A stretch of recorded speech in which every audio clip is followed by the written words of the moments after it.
Alors bienvenue dans cette vidéo où je voudrais te parler aujourd'hui de la théorie du cerveau triunique. Dans les années 50-60, tu avais un type qui s'appelait Paul MacLean qui a sorti cette théorie. Elle est basée sur Darwin. Darwin, en gros, on serait des poissons sortis de l'eau, devenus des lézards. Ensuite, on aurait évolué vers le singe et ensuite vers l'humain. Et durant chacune de ces phases, on aurait pris en gros une couche dans notre cerveau. On va omettre la partie poisson, puisque du coup on n'a pas pris de cerveau dans cette partie-là, mais tout le reste, on aurait pris en gros une couche qui nous est propre. Je vais commencer avec une analogie faite avec ma main. Ici, cette partie-là, ça correspondrait en gros à la partie reptilienne. Cette partie de ton cerveau, qui aurait en gros 400 millions d'années, serait liée à tout ce qui est donc, deux parties. La première, c'est l'analyse de la fuite ou du combat. Est-ce que tu restes battre pour ta vie ou tu dois te sauver? Ça, c'est la première chose. La deuxième, c'est que ça gère tout ce qui finit par sion. Reproduction, digestion, respiration, etc. Tout ça, c'est géré dans ton cerveau reptilien. Ensuite, deuxième partie, ce serait cette partie-là qui s'appelle en gros le cerveau mammifère, le cortex limbique. Et le cortex limbique, lui, qu'est-ce qu'il fait?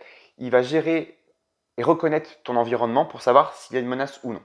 Deuxième partie, c'est qu'il va s'assurer de la partie émotionnelle et de la partie mémorisation, parce qu'en fait, les deux sont très liés. Donc ça, c'est ton cerveau mammifère. Celui-là aurait en gros 220 millions d'années.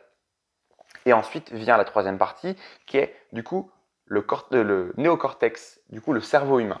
Lui va juste englober tout ça. D'accord? Donc ça représente ton cerveau, les trois couches qu'il y a. Le néocortex, lui, qu'est-ce qu'il gère? Il gère la partie analytique, réflexion, sociale, la parole, toutes ces parties-là. Il est aussi capable de gérer les émotions, plus ou moins bien. On en reparlera dans d'autres vidéos, j'expliquerai ça, c'est très intéressant. Cette partie de ton cerveau aurait en gros 3,6 millions d'années.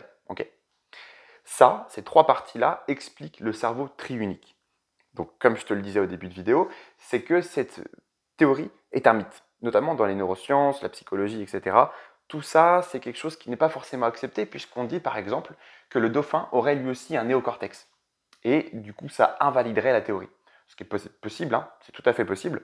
Le dauphin a bien un néocortex.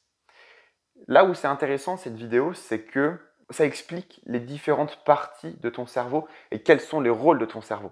D'accord? C'est surtout ça qui, moi, m'intéresse et sur lesquels je vais probablement me baser pour faire d'autres vidéos par la suite. Donc, je te redirigerai certainement vers cette vidéo-là si tu ne l'as pas vue. Normalement, si tu es là, c'est que tu l'as vue et c'est que tu la vois, donc du coup, tu devrais un petit peu t'en souvenir. Mais si jamais, durant mes autres vidéos, tu t'en souviens pas, tu pourras revenir la voir. Voilà. Alors, pour aller un petit peu plus loin, je t'inviterai à regarder un lien dans la description qui t'explique encore un peu mieux que moi cette théorie-là. Moi, je l'ai mis en 3 minutes, le gars doit le faire en 10 minutes. En revanche, c'est en anglais, mais grâce à YouTube, tu peux avoir les sous-titres. Donc, tu comprendras normalement beaucoup mieux. Voilà. Je t'invite à aller la voir dans les descriptions. Voilà. N'oublie pas, dis-moi ce que tu as pensé de cette vidéo en commentaire. Je suis hyper curieux. Donc, dis-moi. Ça se trouve, tu n'es peut-être pas du tout d'accord avec ça. Ça se trouve, tu l'es. Vas-y, je t'écoute. Dis-moi ce que tu en penses. Sur ce, je te dis à plus tard. Ciao!